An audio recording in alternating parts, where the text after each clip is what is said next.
नमस्कार दर्शकों, आपका आज के इस कार्यक्रम में स्वागत है। मैं हूं आपका होस्ट और आपका दोस्त हर्ष। दर्शकों, आज हमारे साथ मौजूद हैं सुप्रीम कोर्ट की जानी मानी अधिवक्ता रीटा हिंगमांग जी, जो देंगी आपको, मुझे और हम सबको कानूनी सलाह। रीटा जी, आपका इस कार्यक्रम में स्वागत है। Good to see you. Thank you so much Harsh. मेरे सभी दर्शकों को बहुत बहुत आभार, अभिनंदन मेरी तरफ से। जी दर्शकों, आज हम रीटा हिंगमांग जी से जानने वाले हैं सामाजिक न्याय के बारे में। जैसा कि आप जानते हैं कि सामाजिक न्याय के प्रबल पक्षधर थे बाबा साहब भीमराव अंबेडकर। जी हाँ, भारत रत्न बाबा साहब भीमराव अंबेडकर की जयंती हर वर्ष की भांति इस वर्ष भी हम 14 अप्रैल को मना रहे हैं। तो आज हम रीटा जी से जानने वाले हैं कि सामाजिक न्याय को हम कैसे प्राप्त कर सकते हैं। रीटा जी, सबसे पहले तो मैं आपको अंबेडकर जयंती की बधाई देना चाहूँगा और मैं ये जानना चाहूँगा कि आज के दिन में आप कैसे बाबा साहब भीमराव अंबेडकर को याद करती हैं। जी, भीमराव अंबेडकर के बारे में हम जितनी बातें करें, मुझे लगता है कि वो बहुत ही ज़्यादा कम होगा। उनका जो कंट्रीब्यूशन रहा है समाज की तरफ, इंडिविजुअल की तरफ, जो उन्होंने जो उनके कार्य क्षेत्र, जो उन्होंने जिन क्षेत्र में उन्होंने कार्य किया है, वो बहुत ही ज़्यादा उपलब्धियों के साथ उन्होंने अपने आप को आगे बढ़ाते हुए अपने पूरे जीवन को समाज के लिए अर्पित कर दिया हुआ है। तो अगर उनकी बात करें तो he was a jurist, he was an economist, he was also a Dalit leader, जिन्होंने अपलिफ्ट किया है दलितों के लिए बहुत ज़्यादा कार्य किया है। जो भी इरेडिकेशन ऑफ जो untouchability which was a basic stigma, जो बहुत ही ज़्यादा स्टिग्मा था हमारे इंडियन सोसाइटी के लिए, उसको दूर करने में उन्होंने बहुत ही बड़ा योगदान रहा है उनका। जी, और कल 14 अप्रैल है, कल अम्बेडकर जयंती को हम सेलिब्रेट कर रहे हैं। तो क्या लोगों को उनकी लाइफ से एक इंस्पिरेशन लेना चाहिए, क्योंकि उनकी लाइफ में काफ़ी स्ट्रगल भी रहा है और वो एक लॉयर भी थे आपकी तरह। जी बिल्कुल, उन्होंने मुंबई हाई कोर्ट में प्रैक्टिस करी है ना। और जैसा कि हम जानते हैं कि वो उन्होंने हेड किया है कॉन्स्टिट्यूशन असेंबली को, है ना, जो कॉन्स्टिट्यूशन फ्रेम किया है जिन्होंने, तो उनका जो एक योगदान रहा है कॉन्स्टिट्यूशन फ्रेम होने में, बेसिकली वो एक बहुत ही बड़ा योगदान है। और उसमें जितने भी राइट्स दिए गए हैं, सिटीजन से लेके अनटचेबल्स को लेके, और जितने भी वुमेन राइट्स के ऊपर काम हुआ है, वो सब के सब भीमराव अम्बेडकर जी ने की ही बदौलत हुआ है। जी रीटा जी, आपने जिक्र किया कॉन्स्टिट्यूशन का, संविधान का, तो मैं आपसे ये जानना चाहूँगा, जब हम संविधान की बात करते हैं, कॉन्स्टिट्यूशन की बात करते हैं, तो हमारा संविधान कैसे स्पेशल है और भीमराव जी का क्या आप कॉन्ट्रीब्यूशन देखते हैं उसमें? जी देखिए, हमारा संविधान तो अपने आप में एक बहुत ही बड़ा अनोखा संविधान जिसे हम बोल सकते हैं वैसा है। ये एक लॉन्गेस्ट रिटन कॉन्स्टिट्यूशन जो हाथ से लिखा गया था, वो हमारा इंडियन कॉन्स्टिट्यूशन रहा हुआ है। और जो इसकी बेसिक चीज़ें थी, जैसे कि रूल ऑफ लॉ, जैसे कि fundamental rights, freedom of trade, ये डिफरेंट कॉन्स्टिट्यूशन की जो बेस्ट चीज़ें थी, उनको एक जगह क्लब करके उनको एक कॉन्स्टिट्यूशन में लाया गया है, जो कि भारत का संविधान। जी, और अगर हम बात करें संविधान की और आप कानून की ज्ञाता हैं, सुप्रीम कोर्ट की आप लॉयर हैं, HP हाई कोर्ट में भी आप प्रैक्टिस कर रही हैं, तो लॉज की अगर हम बात करें, कानून की हम बात करें, क्योंकि प्रोग्राम हमारा कानूनी सलाह है, तो कानून और संविधान के बीच में आप क्या दृष्टिकोण देखते हैं, क्या सिमिलैरिटीज़ हैं, कैसे ये एक दूसरे के साथ कोइंसाइड करता है? जी देखिए ना, बेसिकली पहले हमें ये समझना है कि कॉन्स्टिट्यूशन क्या है। कॉन्स्टिट्यूशन बेसिकली एक फंडामेंटल रूल्स है जो ये बताता है कि एक देश को प्रोग्रेस करने के लिए किस तरफ चलना चाहिए, किस तरफ उसकी जो डायरेक्शन है वो किस तरफ होनी चाहिए। और जो कि लॉ है वो गवर्न करता है सिटीजन्स के बिहेवियर को, जो ये बोलता है कि सिटीजन्स का बिहेवियर किस तरीके से गवर्न किया जा सकता है बेसिकली। तो ये एक जो कॉन्स्टिट्यूशन और लॉ में जो एक समानता है, जो एक इनमें आपस में एक रिश्ता है, वो कॉन्स्टिट्यूशन और लॉ के बीच में। जी रीटा जी, जो संविधान है और जो हमारा कानून है, कुछ लोग कहते हैं कि जो कानून है वो कहीं ना कहीं संविधान से आता है, जो संविधान है, जो कॉन्स्टिट्यूशन है, वही उसकी गंगोत्री है। तो इस तर्क से आप कितना सहमत है? क्या आप हमारे दर्शकों को बताना चाहिए? जी बिल्कुल, जैसा कि हमारे जितने भी लॉज हैं, that all flows from constitution of India. जैसे कि जितने भी 3 चीज़ें जो कॉन्स्टिट्यूशन में दी गई हैं, जैसे कि फंडामेंटल राइट्स, जो एक जन्म से अधिकार हर हिंदुस्तानी का है, उसके बारे में बताया गया है कॉन्स्टिट्यूशन में ही। जैसे कि हम चैप्टर 3 ऑफ कॉन्स्टिट्यूशन देखें और आर्टिकल 18 से लेके 35 तक, ये हमारे डील करते हैं फंडामेंटल राइट्स के साथ, जैसे कि right to life, right to liberty, right against exploitation, freedom of speech and expression, right to equality. तो ये सारे हैं फंडामेंटल राइट्स। तो ये एक चैप्टर है जो एक कॉन्स्टिट्यूशन में दिया गया है, जो कि एक एब्सोल्यूट राइट बनाया गया है। एब्सोल्यूट का मतलब, हर्ष, मैं आपको बहुत बेसिक शब्दों में समझाऊंगी कि ये किसी से भी अगर वॉयलेट होती हैं, ना ये किसी से ये कोई वॉयलेट कर सकता है, ना ये कोई भी इन्फ्रिंज कर सकता है, ना ये कोई भी इंटरफेयर कर सकता है। तो basically that is the right which has been granted to you by the constitution of India as a law. जी, जैसा कि आप जिक्र करें कि जो मौलिक अधिकार हैं, जो हमारे फंडामेंटल राइट्स हैं, वो कहीं ना कहीं संविधान से हमें मिलते हैं, और संविधान के निर्माता जैसा कि आपने बताया कि वो भारत रत्न बाबा साहब भीमराव अंबेडकर हैं। तो मैं ये जानना चाहूँगा, जो फंडामेंटल राइट्स का आपने जो जिक्र किया, ये जो फंडामेंटल राइट्स हैं ये इतने महत्वपूर्ण क्यों हैं, और अगर कहीं ना कहीं इनकी इन्फ्रिंजमेंट होती है, जैसा कि आपने कहा समानता का अधिकार है, right to freedom of religion है, अगर कहीं ना कहीं मेरे जो राइट्स इन्फ्रिंज होते हैं तो मेरे पास एक रेमेडी क्या है, एक लीगल रेमेडी क्या है? जी देखिए, अगर आपकी कोई भी राइट इन्फ्रिंज होती है तो ये जो जितने भी फंडामेंटल राइट्स दिए गए हैं हमारे कॉन्स्टिट्यूशन के अंदर, उसको आप इन्फोर्स करने के लिए आप कभी भी कोर्ट में आ सकते हैं। They are completely enforceable. Unlike अगर हम बात करें जो फंडामेंटल ड्यूटीज़ है, ड्यूटीज़ वो बताई गई हैं कि एज अ नागरिक, as a citizen of India आपको किस डायरेक्शन में और क्या करना है हमारे समाज के लिए, और वो हमारी देशभक्ति का प्रतीक भी बनती है कि अगर आपने अपनी जो भी आपकी ड्यूटीज़ है वो आपने कितनी निभाई है हमारे समाज की तरफ, हमारे देश की तरफ, कितनी आपने आपकी कंट्रीब्यूशन रही है समाज की तरफ। एक तरफ तो आपको फंडामेंटल राइट्स दी गई हैं जो कि टोटली एनफोर्सेबल है, दूसरी तरफ फंडामेंटल ड्यूटीज़ हैं जो आपका कर्तव्य है। तो it has to be neutralised, it has to be balanced. मतलब आप एक अच्छा सिटीज़न होने का आप जो एक अपनी आप शो कर सकते हैं वो आप फंडामेंटल ड्यूटीज़ को फुलफिल करने से जी, और साबित कर सकते हैं। हर जो नागरिक है वो बहुत अपने आप को प्राउड महसूस करता है कि मेरे पास फंडामेंटल जो राइट्स हैं, जो मौलिक अधिकार है वो हैं, राइट टू इक्वालिटी है, right to freedom of religion है, बहुत सारे ऐसे राइट्स हैं। तो अगर मैं आपसे जानना चाहूँ, आज़ादी से पहले की अगर हम बात करें तो क्या ये राइट्स हमारे पास नहीं थे? उस टाइम कैसा माहौल था? राइट्स उस वक्त एक्चुअली में ऐसे कोई राइट्स थे नहीं। और अगर हम बात करें भीमराव अम्बेडकर की, तो भीमराव अम्बेडकर ने जो भी एक अनटचेबिलिटी इरेडिकेशन के लिए काम किया है, या फिर उन्होंने जो SC/ST कैटेगरी थे उनके लिए काम किया हुआ है, और स्पेसिफिकली जो उन्होंने वुमेन राइट्स के ऊपर काम किया है, दैट इज़ इमेंस। आज के दिन में जितने भी हमारे को संविधान से जितने भी कानून मिले हुए हैं एज अ वुमेन, वो सारे के सारे भीमराव अम्बेडकर की ही देन है। जैसे कि अगर इसमें अगर मुख्य तौर पे आए जाए तो जैसे कि लेडीज़ को राइट टू वोट है, तो this also flows from the constitution. और अगर हम दूसरी बात करें तो right to divorce which was not available, जो हमें आज़ादी से पहले बिल्कुल हमारे पास बिल्कुल भी नहीं थी। और right to have our own property, जो हमें संविधान से ही हमें ये जो एक प्रिविलेज दी गई है कि बीइंग अ लेडी आप you should have your own property. आपको ये सारे के सारे कानूनी अधिकार कॉन्स्टिट्यूशन से ही फ्लो होते हैं, और ये सारे के सारे भीमराव अम्बेडकर की ही देन है। जी रीटा जी, जब हम जिक्र करते हैं फंडामेंटल राइट्स की और कहा जाता है कि जैसे फंडामेंटल राइट है कि right to freedom of speech and expression की, मतलब आप के पास ये अधिकार है कि आप कुछ भी बोल सकते हैं। और इस मामले में काफ़ी ये डिस्कशन रहता है। आप आज हमारे बीच मौजूद हैं तो आप कानून की ज्ञाता हैं, तो आप बता भी पाएंगी कि कुछ लोग ये कहते हैं कि एक एब्सोल्यूट राइट नहीं है, कि राइट टू फ्री स्पीच की जब हम बात करते हैं एक एब्सोल्यूट राइट नहीं है। तो इस बारे में जो भ्रांति ज़रा आज आप हमारे दर्शकों को बताएं। जी हर्ष जी, देखिए जैसे मैंने आपको बताया कि फंडामेंटल राइट्स तो है ही हैं। फंडामेंटल का बेसिकली मतलब ये हुआ कि ये आपको एब्सोल्यूट राइट्स हैं आपके पास, but at the same time अगर हम दूसरी फुटिंग में देखें, दो देयर इज़ अ डिफरेंस कि ये एनफोर्सेबल नहीं है, बट वो है फंडामेंटल ड्यूटीज़।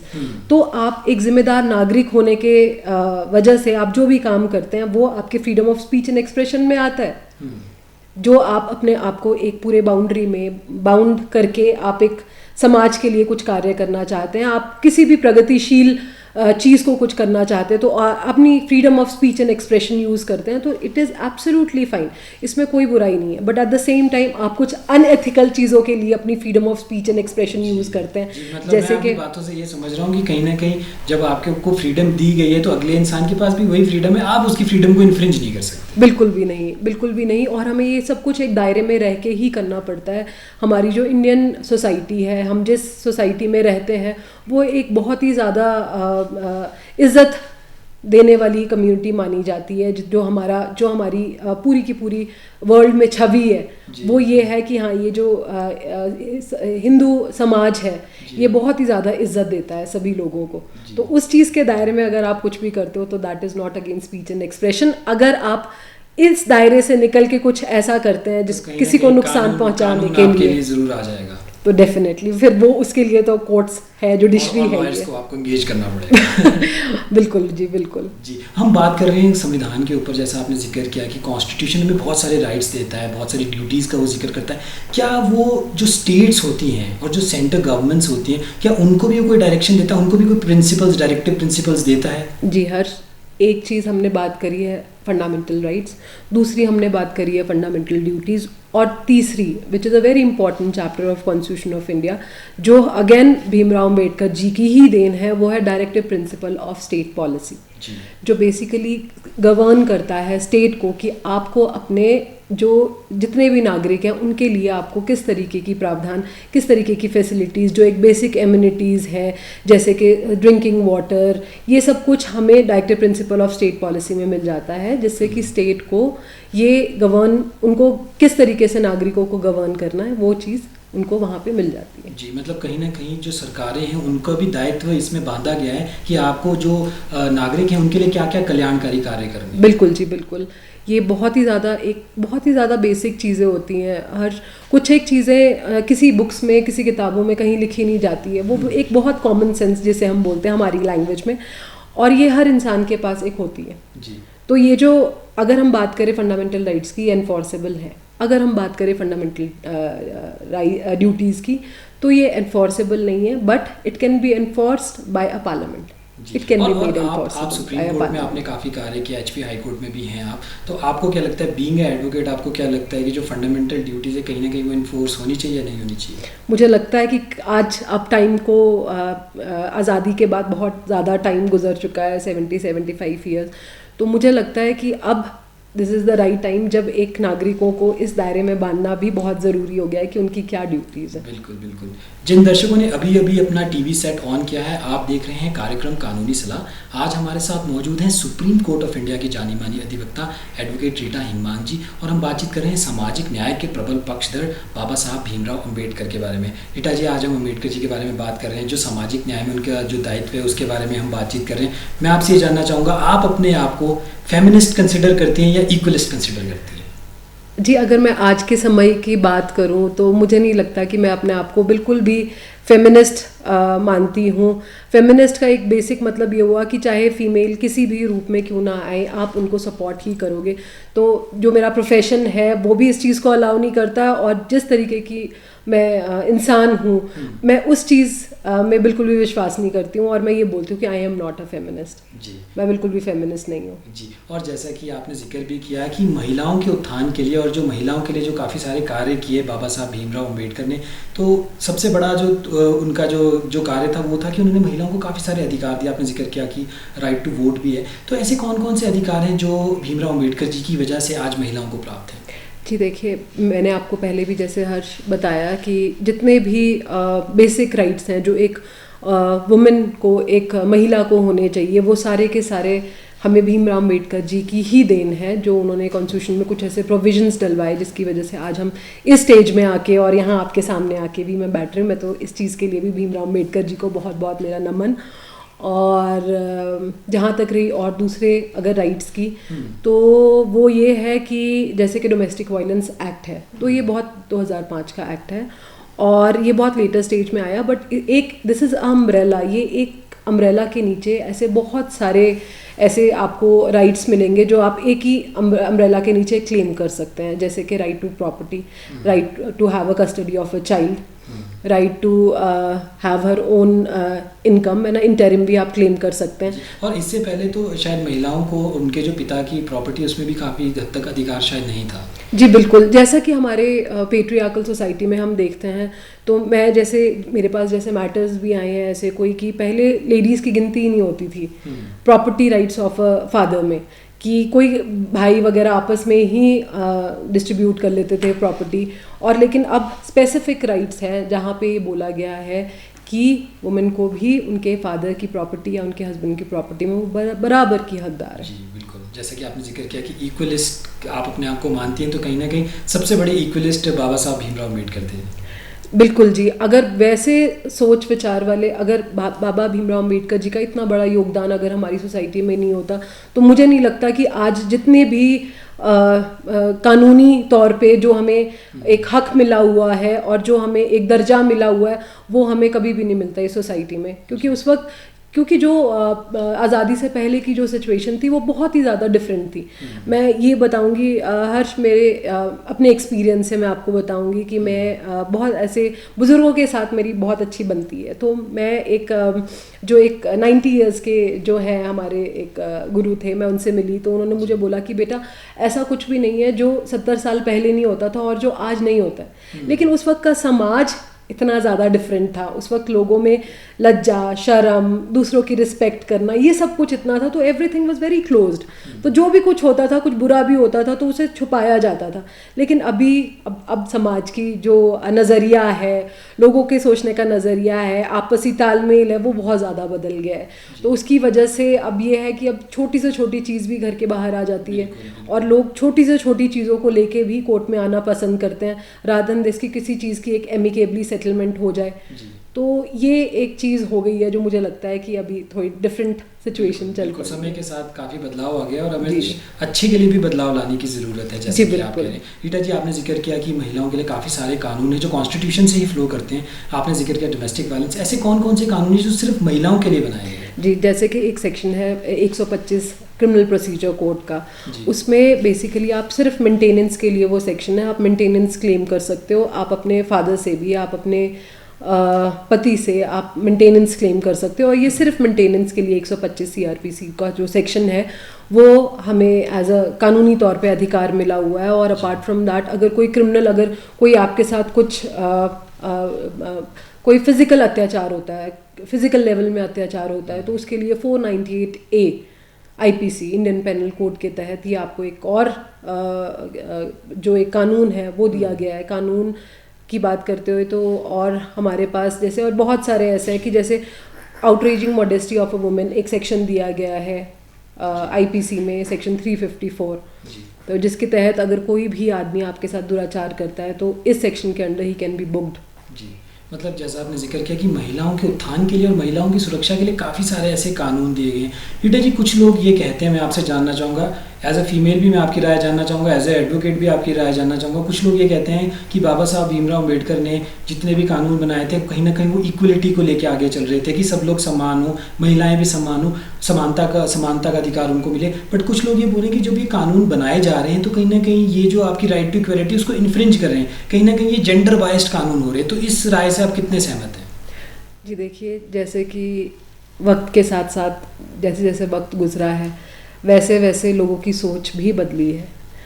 उस हिसाब से मुझे लगता है कि this is the right time जब हमारे एक कानून में एक कुछ थोड़े से कुछ मॉडिफिकेशन जिसे बोल सकते हैं, ऑल्टरेशन जिसे बोल सकते हैं, आजकल के टाइम के हिसाब को रखते हुए वो करना बहुत ही ज़्यादा ज़रूरी हो गया है। क्योंकि ऐसा कोई भी कानून नहीं है जिसका मिसयूज़ ना होता हो आज के दिन में।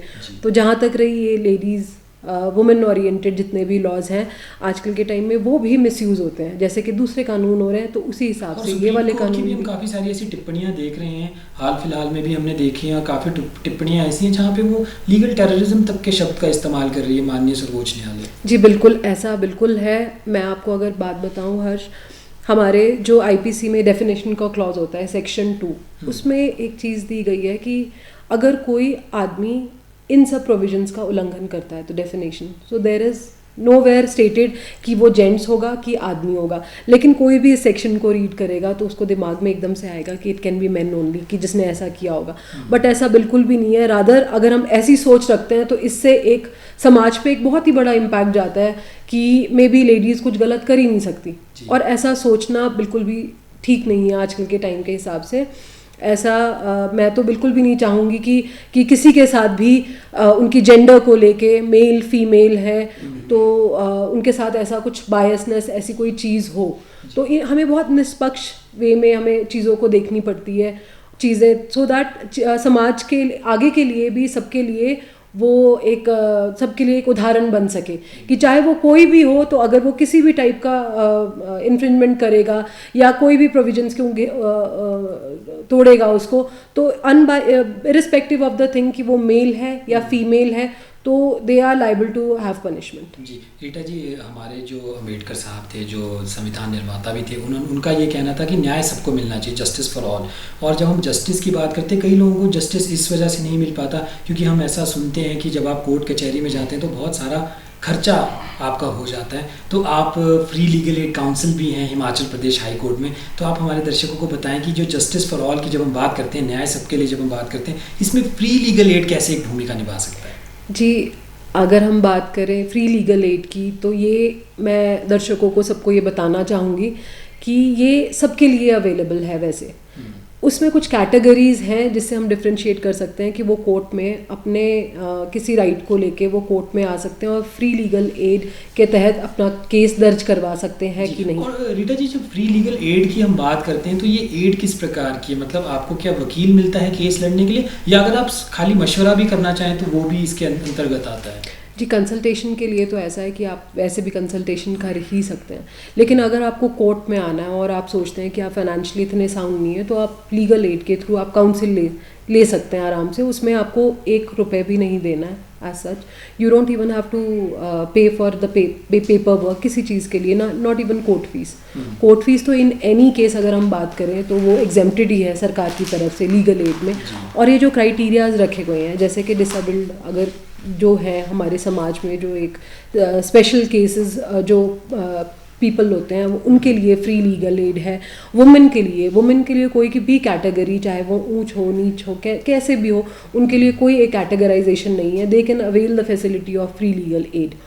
जहाँ तक रही जेंट्स की बात, तो वहाँ पे SC/ST एक्ट में जैसे बोला गया है कि उनका या तो उनको इस बैकवर्ड क्लासेस से बिलोंग करना बहुत ज़रूरी है, और उनका लो इनकम सर्टिफिकेट या फिर BPL कैटेगरी से, बिलो पावर्टी लाइन कैटेगरी से बिलोंग करना बहुत ही ज़्यादा ज़रूरी है। तो रीटा जी, मैं ये जानना चाहूँगा, अक्सर हम ये सुनते हैं कि जब आप फ्री लीगल एड में जाते हैं तो कहीं ना कहीं आपको एक वकील अपॉइंट किया जाता है। तो मैं ये जानना चाहूँगा कि जो लॉयर्स होते हैं वो किस प्रकार से अपॉइंट किए जाते हैं, कैसे कैसे लॉयर्स इसमें होते हैं फ्री लीगल एड में? इसमें आपको हर तरीके का लॉयर मिलने, ऐसा कुछ भी नहीं है कि जिनके इसमें एक क्राइटेरिया है कि जैसे इतने सालों की प्रैक्टिस होनी चाहिए, 3 से 4 साल जिनके हो जाते हैं, उससे आगे के सारे एडवोकेट्स में एम्पेनलमेंट के लिए जैसे एप्लीकेशंस होती हैं तो वो फिल करते हैं। तो केसेस का जैसा रहता है वो अलॉटमेंट होती है हमें लीगल एड से ही जी, कि कौन सा वकील आपका केस लड़ेगा। और उसके बाद ये प्रोसीजर बहुत ही ज़्यादा सिंपल है। और अगर आपके ऐसा, मेरे को दर्शकों को ये बात बहुत ही अच्छे से बतानी है कि अगर आपको कभी भी ऐसा लगता है कि जो लॉफुल क्लेम है, और कई बार ऐसा होता है कि हमें बहुत ही ज़्यादा सच्चाई दिख रही होती है मैटर में, और हम इसलिए नहीं करते हैं कि जो करना चाहते हैं ना उनके फाइनेंशियली, बिल्कुल जी, ये एक क्योंकि प्रोफेशनल भी वो भी उसी हिसाब से आपको सजेस्ट करेगा कि उनको क्या इस चीज़ से गेन हो रहा है या नहीं हो रहा है। तो ये जो फ्री लीगल एड की फैसिलिटी है, और हर लेवल में, हर्ष मैं आपको बताती हूँ कि ये डिस्ट्रिक्ट लेवल से लेके आपको हाई कोर्ट से लेके आपको सुप्रीम कोर्ट तक ये एक लीगल एड कमेटी बनाई गई है, जिसकी कोई भी जो व्यक्ति है वो इसकी जो। और रीटा जी, अगर फ्री लीगल एड के तहत हम एक वकील चाहते हैं, आप जैसा कि आपने बताया कि आप भी फ्री लीगल एड काउंसिल में हैं हिमाचल प्रदेश हाई कोर्ट में, तो हमें करना क्या होगा? क्या हमें कोई कहीं पे फ़ोन करना है, हमें क्या कोई ईमेल करनी है, या हमें खाली एक सादे लेटर पे लिख के भी हम भेज सकते हैं? जी बिल्कुल, आप एक सबसे पहले तो आप बेसिकली जो आपकी मदर टंग है हिंदी, आप उसमें भी लेटर लिख सकते हैं। आप उसमें लिख के लेटर स्ट्रेट अवे अगर आप हाई कोर्ट में या फिर डिस्ट्रिक्ट कोर्ट में ही भेजेंगे तो वो भी एप्लीकेशन आपकी उतनी ही वैलिड होती है। दूसरी चीज़, अगर आप किसी भी कोर्ट की वेबसाइट में जाएंगे तो वहाँ पे उनको आपको स्पेसिफिक एक ईमेल आईडी मिलेगा। अगर आप जैसे हाई कोर्ट की बात करें तो हाई कोर्ट की वेबसाइट में जाके आपको एक स्पेसिफिकली एक ईमेल आईडी मिलेगा, जहाँ पे आप ईमेल के थ्रू आप अपनी ग्रीवियंस लिख के और आप रिक्वेस्ट कर सकते हैं कि उनको आपको एक फ्री लीगल एड की एडवोकेट की ज़रूरत है। और मैं ये जानना चाहूँगा, फ्री लीगल एड की जब हम बात करते हैं, आप कहते हैं कि निःशुल्क में आपको एक लॉयर प्रदान किया जाएगा, बट हम कई बार देखते हैं कि पेपर वर्क बहुत सारा होता है। जब भी आप हाई कोर्ट जाते हैं तो बहुत सारे पेपर्स लगते हैं, तो जो पेपर का खर्चा होता है, क्या है वो भी इसमें इंक्लूडेड होता है? जी बिल्कुल, इसमें सब कुछ इंक्लूडेड होता है। इसमें बेसिकली आपको कुछ भी नहीं देना है, आपको सिर्फ अपने एक सादा कागज़ लेके आपको एक एप्लीकेशन लिखनी है, और आपको उसमें थोड़ा सा मुद्दा डिस्कस करना पड़ता है। इन अ वेरी शॉर्ट वे आप थोड़ा सा मुद्दा डिस्कस कर सकते हैं कि आपको क्या चीज़ के लिए एक एडवोकेट की ज़रूरत हो रही है, और आप किस वजह से आप लीगल एड की फैसिलिटी जो है वो प्राप्त करना चाहते हैं। जी रीटा जी, लगभग 70-75 साल हो गए हैं भारत को आज़ाद हुए, कॉन्स्टिट्यूशन लागू हुए भी 72 साल से ऊपर हो चुके हैं। आपको क्या लगता है कि क्या समय आ चुका है कि जुडिशरी और इन सारी चीज़ों में कहीं ना कहीं कोई रिफॉर्म होना चाहिए, और अगर आपको लगता है कि रिफॉर्म होना चाहिए तो कैसे हो सकता है रिफॉर्म? जी, मुझे तो बिल्कुल ऐसे लगता है हर्ष जी, आजकल के टाइम को देखते हुए, और जो आजकल का जो एक तो हमारे सोसाइटी में जो एक इंटरनेट का प्रभाव देखने के लिए मिल रहा है, सोशल मीडिया का प्रभाव देखने के लिए मिल रहा है, तो मुझे लगता है कि there is lot of chances of reforms जो हमारे कानून में है, वो this is the right time जब बहुत सारे रिफॉर्म्स हो सकते हैं, क्योंकि ऐसी बहुत सारी चीज़ हो रही है आजकल जो जिसकी कोई रेक्टिफिकेशन नहीं थी पहले, और पहले कुछ ऐसा होता भी नहीं था।